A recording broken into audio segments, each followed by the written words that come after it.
this is Myrna and Jenn Read the Apocrypha.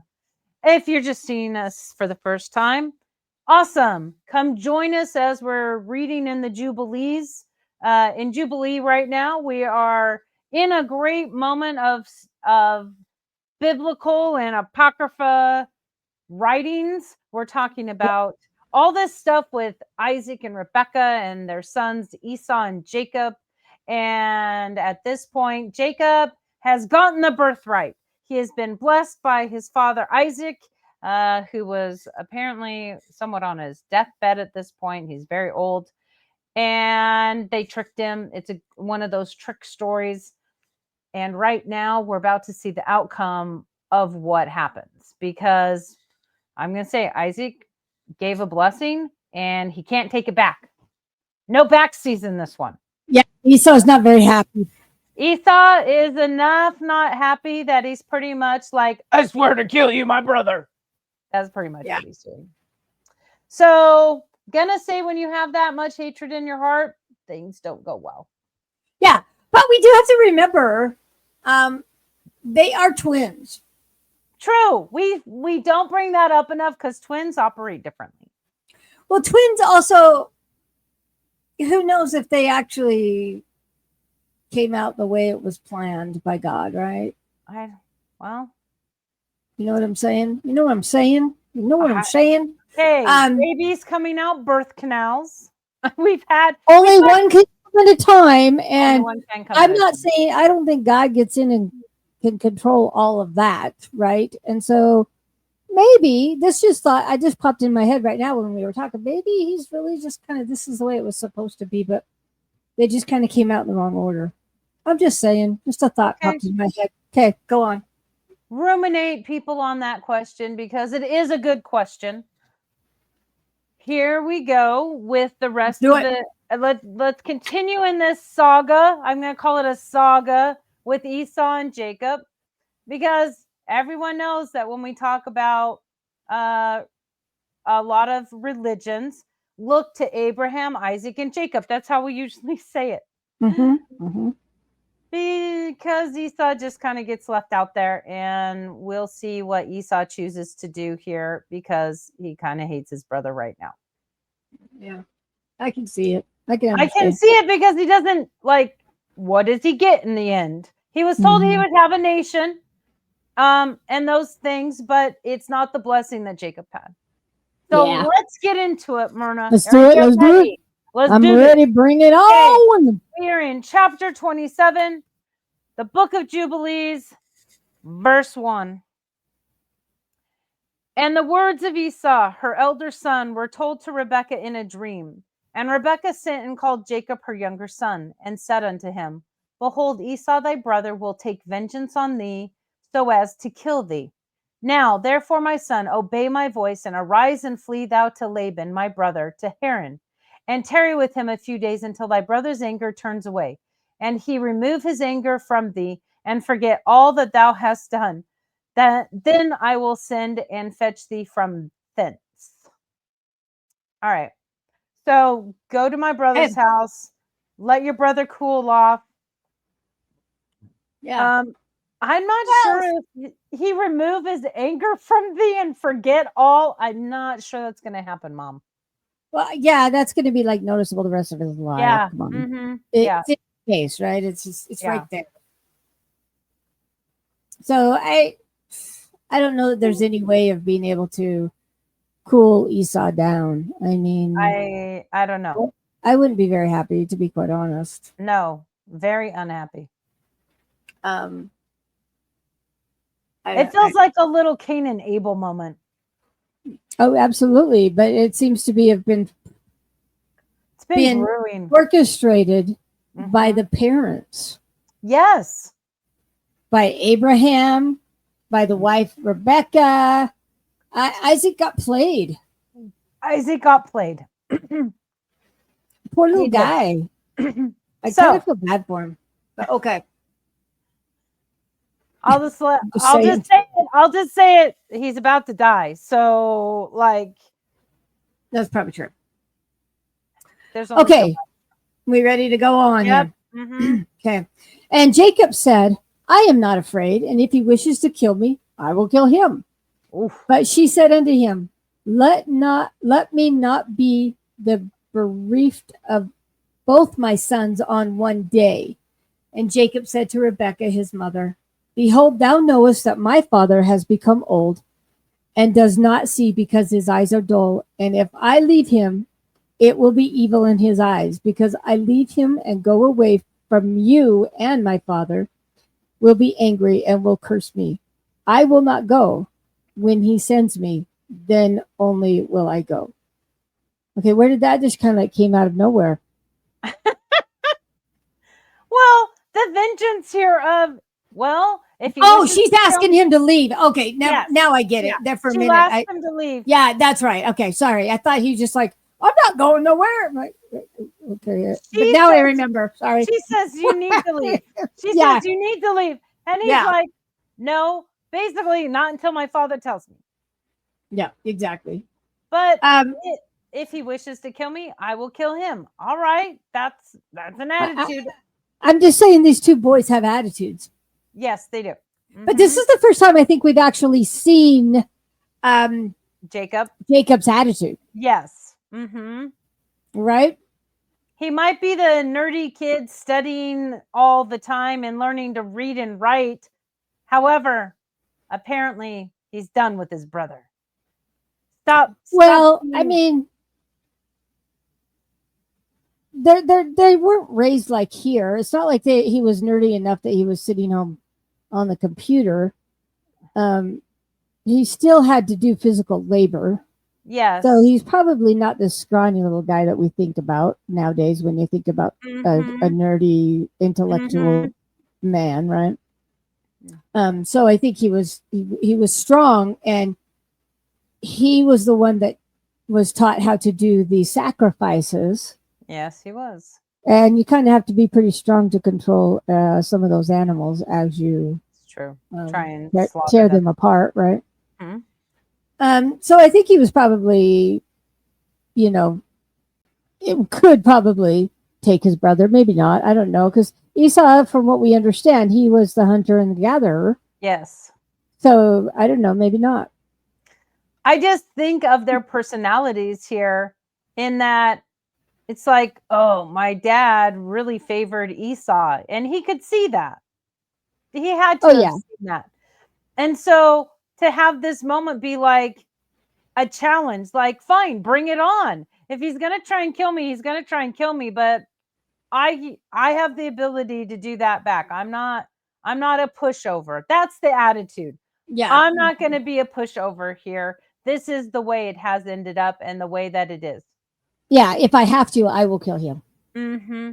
But I do think, even though Jacob here has obeyed his mother's voice several times already, here he's like, I will not leave unless my father tells me. Yeah. And we kind of talk a little bit about, he's following mom's voice, whatever. Mm-hmm. But she was told this in a dream. So if she was told in a dream, then she's supposed to be helping save Jacob, right? Right. Mm-hmm. So I don't think she's as meddly as we think. Because the other time she acted on a dream also, right? Yes. So and so did Eve, right? Eve told Adam that Cain was going to kill Abel, and so they separated them.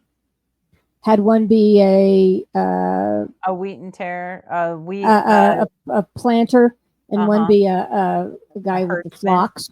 Mm-hmm.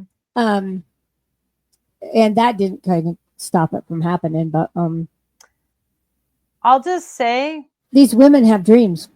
That's all I'll say. They do, and these sons, these brothers, that they are trying to stake something for themselves. They're trying to make something. Oh, absolutely. There's a friction there in it. Mm-hmm, and I find it interesting. Brotherly friction. Yeah. Especially with twins. We've never had one in our family, but I grew up with some twins in our neighborhood, and oh my gosh. they were more competitive with each other than anybody else. And it makes sense because they are trying to differentiate themselves, Yeah, especially if they're identical. Yeah. Mm-hmm. So, and these guys weren't obviously, but right, identical. But yeah. Now that you say that, I didn't really think about that. They are trying to twins are trying to make themselves noticed because they seem to always be in pairs, but yes, they want to be their own person also. So correct. yeah. Now that you say that, I can see that. Okay. So I can see this being an underlying current for them. Yeah. All right. We'll continue here and what 7. Rebecca has to say. In 7, and Rebecca said to Jacob, I will go in and speak to him, and he will send thee away. And Rebecca went in and said to Isaac, I loathe my life because of the 2 daughters of Heth, whom Esau has taken him as wives. Sorry. Okay. Send every mother-in-law around. Go ahead. What? I am a nice daughter-in-law. And if Jacob take a wife from among the daughters of the land, such as these, for what purpose do I further live? For the daughters of Canaan are evil. And Isaac called Jacob and blessed him and admonished him and said unto him, do not take thee a wife of any of the daughters of Canaan. I feel like the conversation has gotten off the rails a little bit here. It's like, let's blame it on the women now.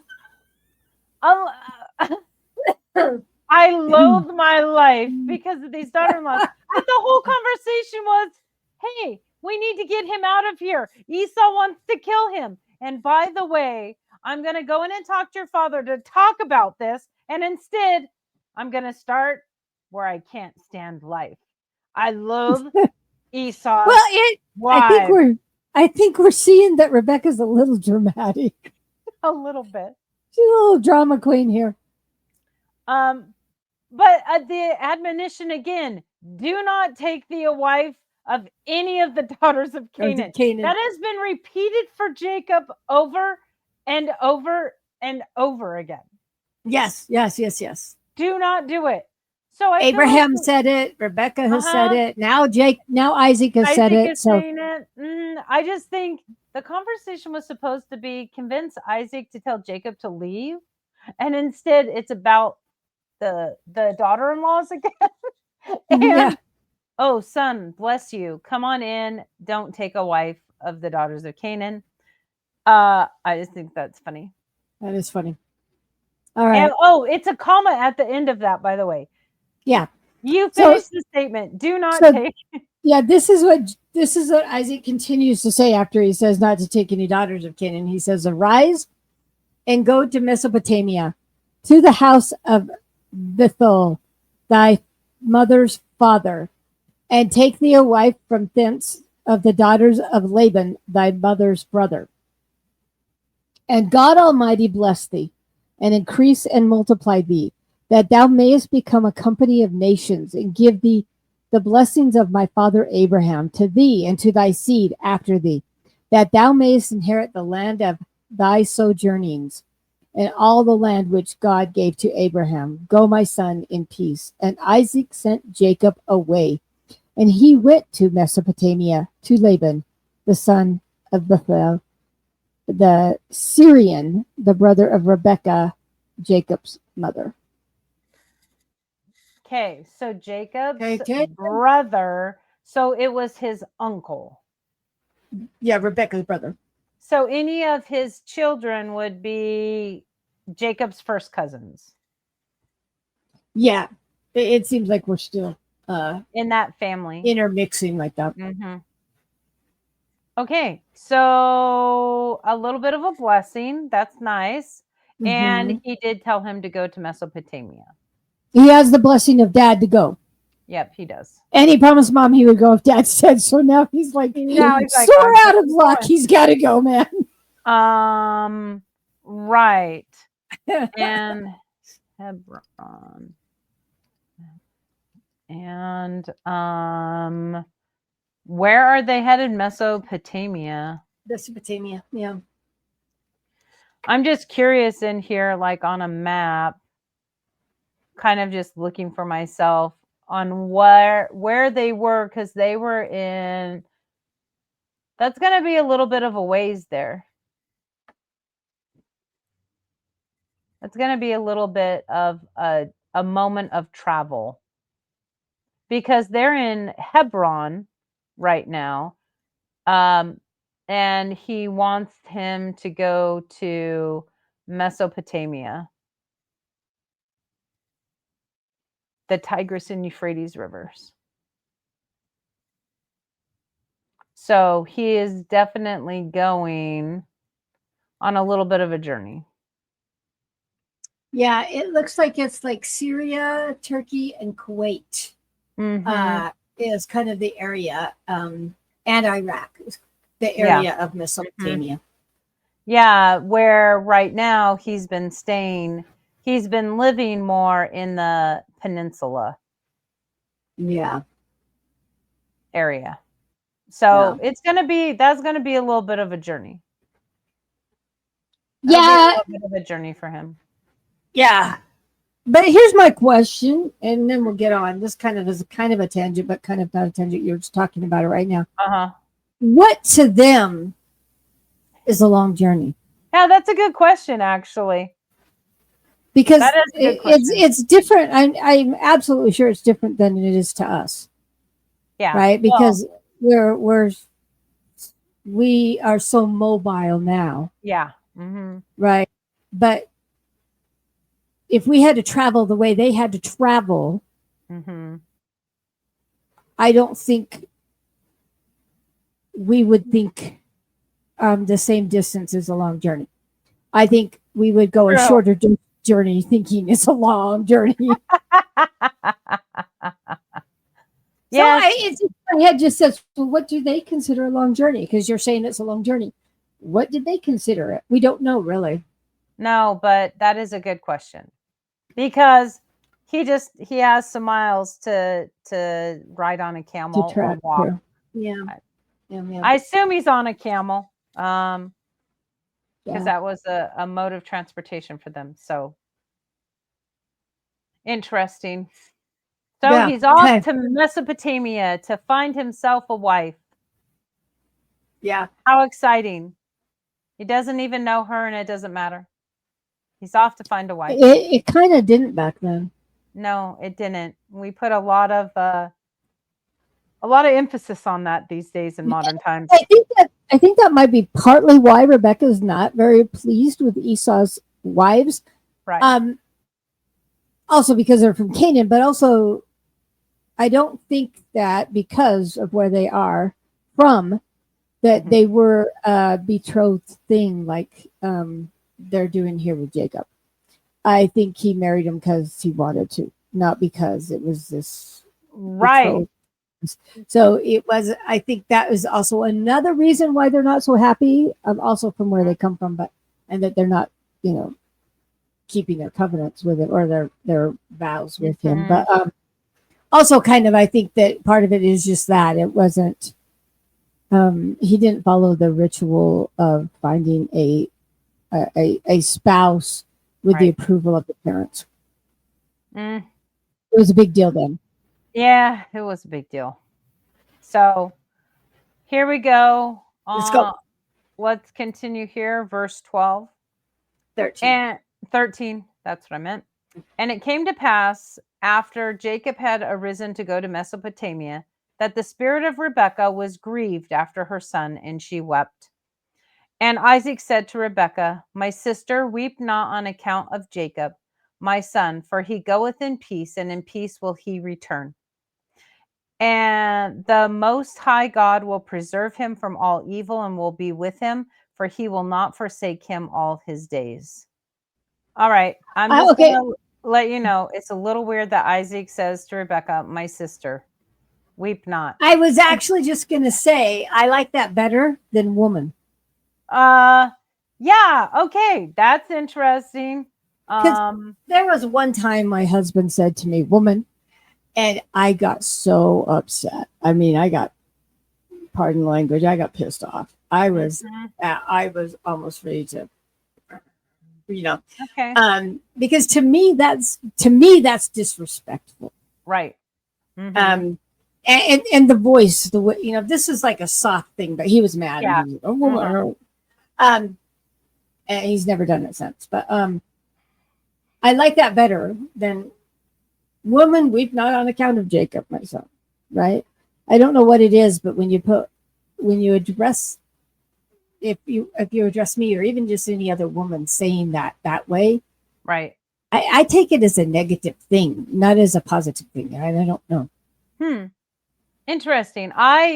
This is one of those moments where my sister feels like the statement of hun or that kind of thing instead of like my wife or anything. It's hun, like, know this. It's a soft thing. It comes off soft, but if you just sit there and take it, my sister, like, why would you say that? Well, because we call each other brothers and sisters. At least in the Church of Jesus Christ of Latter-day Saints, that's how we refer to people. So it's an interesting softening. Who is Rebecca? His wife. No, I know, but what in their relation? What is their actual? Oh, yeah. What is relationship? their? I mean, is she somewhere in the family enough that you could kind of like consider them a brother or sister, right? So that I don't think that sounds too strange to say that way.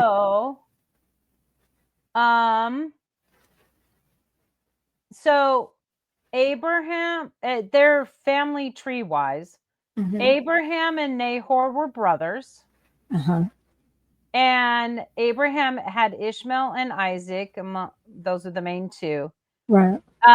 While their first cousin was Bethuel. Yes. Which is Rebecca's father. Okay, so he is basically Abraham's nephew. Yes. Bethuel, okay. Rebecca's dad, is Abraham's nephew. So his kid. Yeah. So that makes, you could say sister. You could call him that. Well, it's in that familial line. Yes. And we have read again and again where they say father, but it's not your direct father, right? Referencing that. So there has to be something here in the language with brother, sister, father, mother. Even though she might not be your direct mother who gave birth, you will still refer to her as mother. I wonder if it's kind of respectful, kind of like sir and ma'am in the South. Right. I'm kind of wondering if it's that kind of thing, and it could be. Interesting. But I don't find it repulsive or demeaning for him to say my sister. But if he would have said woman, I would. Yeah, interesting. Language, but that's just me. I'm sure some people are okay with it, but the only time I'm okay with that is if it is specifically said in jest. Yeah. Knowing that it's not for real. But if someone were to be like, excuse me, woman, I'd be like, excuse me. Like, what was that? It has that effect. It's interesting. Yeah, that's true. That's true. Okay, so Isaac, even though she knows it's okay, it's important for him to go for his protection. She misses him. Yes. Most moms would, right? Yes, and Isaac is reassuring her of his blessings and that God will be with him. Yeah, he's doing the husband, father thing. Yep. Even though he's old and like not well. So way to go, buddy. Yeah. Okay. All right. So we continue here. This is still Isaac talking to Rebecca. For I know that his ways will be prospered in all things wherever he goes, until he return in peace to us, and we see him in peace. Fear not on his account, my sister, for he is on the upright path, and he is a perfect man, and he is faithful and will not perish. Weep not. And Isaac comforted Rebekah on account of her son Jacob and blessed him. It's a sweet little interaction. It's a sweet husband-wife interaction that I don't think we see often in the scriptures. No, we don't. It's usually the woman, what are you doing, woman? Right. I'm sorry. Right? Yeah. I like that. I do like that. I'm just really quickly checking here of if it's such a sweet account in the Bible. And so I'm just looking through. I don't remember them saying that she missed him, but maybe they did, because I've now realized I've forgotten quite a bit of detail stuff. I know the story, but the detail stuff I've forgotten. I'm not seeing anything where you kind of get this where there's nothing in the biblical spot here that talks about this interaction, and I like it because it creates this loving marital place, right? That a husband took the time to comfort his wife because she's going to sorely miss her son. Well, yeah, and can I say, it kind of shows us, I wish it was in the Bible, because it kind of shows us that sometimes it's going to be painful to do what God wants you to do. She is supposed to send her son to keep him safe. Yeah. But it hurts her. She's going to miss him. She loves him. And that's painful and hurts. But it's what she needs to do. So it also shows us a little bit of that sometimes in our life, we're going to have to do things that hurt in order to follow God's plan. Very true. That is a very good point here to make, because that is just a truth. Sometimes it does hurt people to follow God. Yeah. It's painful sometimes. Okay, let's go. Here we go. 19. And Jacob went from the well of the oath to go to Haran on the first year of the second week in the 44th Jubilee. And he came to Luz on the mountains, that is Bethel, on the new moon of the first month of this week. And he came to the place at even and turned from the way to the west of the road that night, and he slept there, for the sun had set. And he took one of the stones of that place and laid it at his head under the tree, and he was journeying alone, and he slept. And he dreamt that night, and behold, a ladder set up on the earth, and the top of it reached to heaven. And behold, the angels of the Lord ascended and descended on it, and behold, the Lord stood upon it. That's the stone that is in or on the Ark of the Covenant. Oh, really? I didn't know that. Interesting. Yeah. I'd have to, read more to remember, but yeah, this is the stone that they're talking about. That supposedly, and I don't know how much of this is true, that the Ark of the Covenant, we don't know where it is, but supposedly it was in the heel of Golgotha at one time, and when Christ was crucified, and his blood went through all the cracks, supposedly, and his blood landed on this rock that it was on top of the Ark of the Covenant, and supposedly the blood that is on this rock is supposed to be Christ's blood. We don't know, because we don't know where this stuff is, but supposedly it's supposed to be with the Ark of the Covenant. Okay. Interesting, because we have not even approached Moses. Right. Getting even that for getting the 10 Commandments. At this point, So that's actually a good reminder. In the history, the 10 Commandments have not yet existed. Yeah. Sometimes I forget that. Yeah. So it's interesting. What they were under the commandment to do was to offer these sacrifices and to do these, I guess, ordinances that God commanded Abraham and other people to do. And he has, carried it on and taught these people and added new things, circumcision for a baby 8 days old and all those things. I find it interesting because I think a lot of times people think Old Testament and go, oh, the 10 Commandments. They haven't even shown up. Yeah, because we're actually still in Genesis. Yes. We haven't gone very doesn't far. I'm having a moment. Mm-hmm.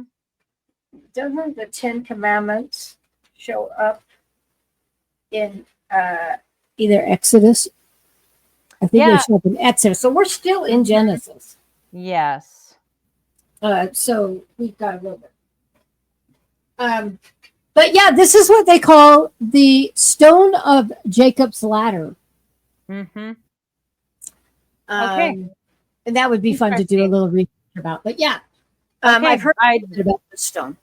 And Jacob's ladder, of course, there's a little puzzle thing where you tie blocks together and it's called Jacob's ladder because it can descend and ascend.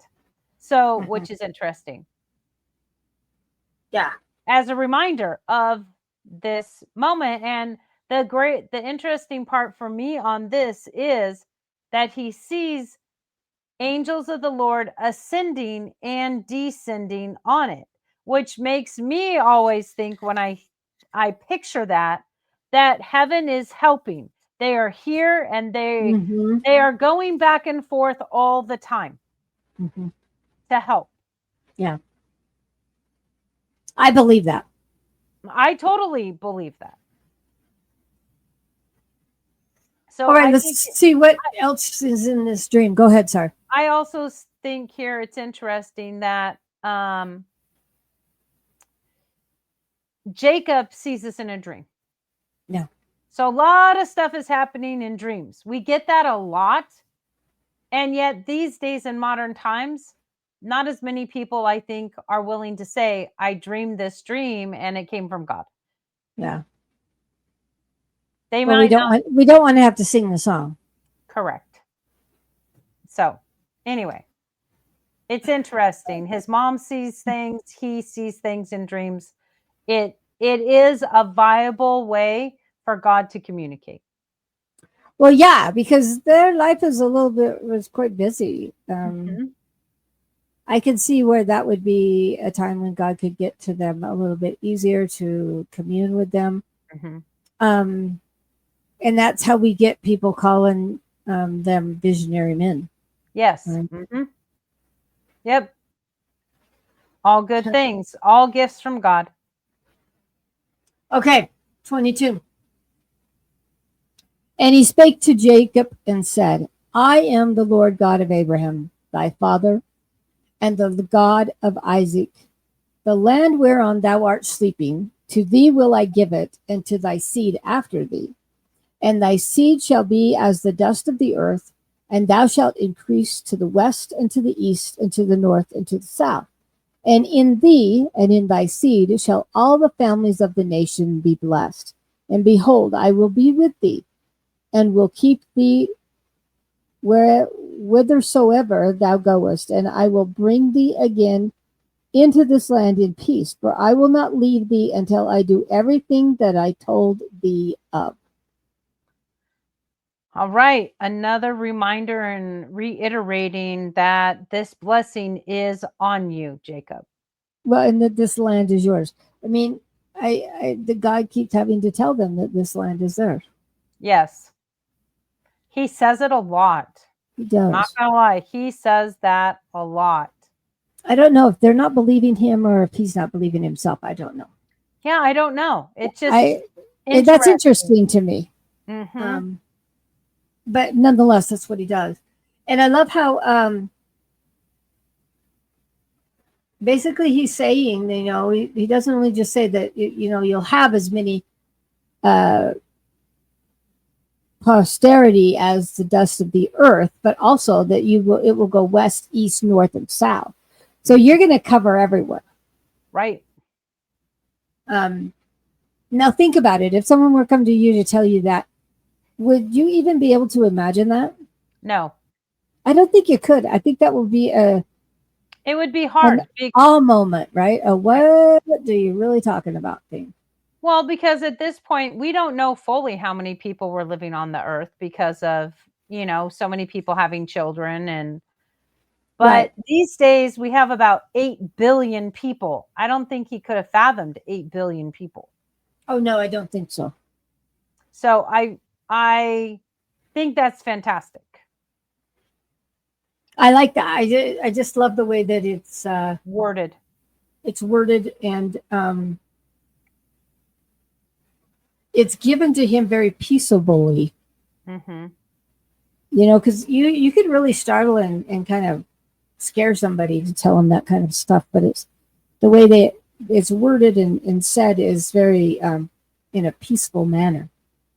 Right. Mm-hmm. So, and here we get the end of this part. What did Jacob do? And Jacob awoke from his sleep and said, "Truly this place is the house of the Lord, and I knew it not." And he was afraid and said, "Dreadful is this place, which is none other than the house of God, and this is the gate of heaven." And Jacob arose early in the morning and took the stone which he had put under his head and set it up as a pillar for a sign.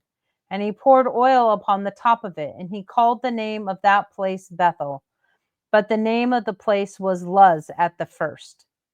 And Jacob vowed a vow under the Lord, saying, "If the Lord will be with me and will keep me in the way that I go, and give me bread to eat and raiment to put on, so that I come again to my father's house in peace, then shall the Lord be my God, and this stone which I have set up as a pillar for a sign in this place shall be the Lord's house. And all that thou givest me, I shall give the 10th to thee, my God." Tithing. Tithing. So is this actually the beginning of tithing? No, because they were. I remember us talking about it at the time of Noah. But this is him saying, "I will give thee a 10th because this is your house." Okay, so wait, they even gave a 10th during Abraham. So have they stopped doing it? I don't know. That is a good question. Because Abraham did. Because I remember us reading. Now. I remember us reading that Abraham started it up again. So it first appears in the Old Testament in Genesis 14, where Abraham gives a tithe to Melchizedek, the priest and king of Salem. And so, yeah. So they must have stopped. Yeah, maybe it's something has occurred. Something has occurred. And maybe he isn't. Yeah, I think he's renewing it. Yeah, he's renewing that as part of the house of the Lord, which or the Lord's house, which to me feels significant because we call our temples house of the Lord. The sign up there says holiness to the Lord. I don't know, did it have that feel to you like there's a connection here between tithing and he's setting this up for a sign in this place, and it's the Lord's house. It has that feeling and stuff to me of a temple. Right. With it only being open land. But there's something to it here that it has become a holy place because of this moment. Yeah, I was just putting in what does it mean in the Bible when they say house of the Lord. It says it can refer to a few different things, but generally it refers to a place where God's presence is experienced and worshipped. Mm. It can encompass physical structures like the tabernacle and temple, or it can be used metaphorically to describe the church or even the believer's body. Interesting. So a moment has happened here with God. He is acknowledging that God's presence is there. Yes. And I love the language here. He vowed a vow. And his vow was, I will give you tithing, and I am trusting that you'll be with me. So do you think this is part of a temple covenant he's given to you? It feels that way to me. Mm-hmm. It feels that way to me. Because of the moment, the setting, the words, the vow. It almost sounds like it to me. It sounds like it. Mm-hmm. Yeah. I mean, it's actually, he's actually taken time to make a vow. They didn't use the word then covenant, but a vow, which in a way I believe they're saying covenant like we call it today. Right. Mm-hmm.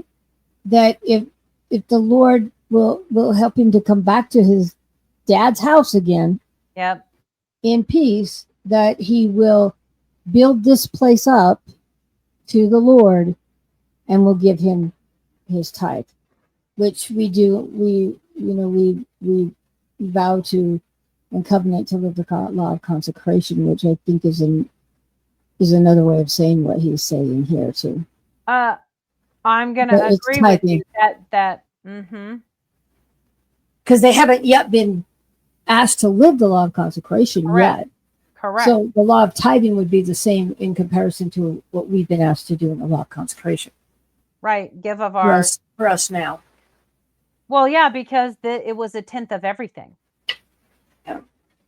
So I to me, that's how this is reading. It doesn't read that way to me in the Bible, which is interesting. Because in the account in the Bible, it says that Jacob vowed a vow. If God will be with me and will keep me in this way that I go, and will give me bread to eat and raiment to put on, so that I come again to my father's house in peace, then shall the Lord be my God. And this stone which I have set for a pillar shall be God's house, and all that thou hast given me, I will surely give 1/10 unto thee. I don't know why it's almost word for word, but something added in this one in Jubilees gives me definitely a temple vibe. Yeah. So I find that interesting. Okay. Yeah. All right. You go, Jacob. He is on his journey here, and I think that is fantastic. And a lot is about to happen for him because he's going to be looking for a wife and all of those things. So here we go. Myrna, wonderful today. I think we had some good questions. We've had a moment here surprising me, feeling like there's this temple kind of moment here for him.